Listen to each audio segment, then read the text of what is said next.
In this video, we will demonstrate how to install a Take Control agent on a customer device from the Technician console. In the Technician console, navigate to the Devices tab. Click Add Device and complete the fields.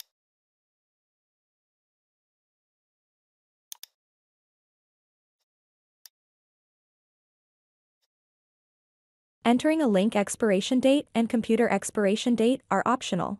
Click Generate Link. Direct the customer to startcontrol.com, where they select their operating system and enter the PIN.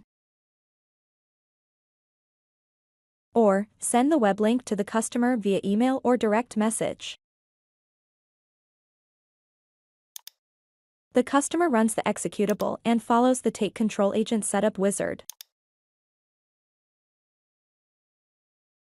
The customer completes the setup page and security settings.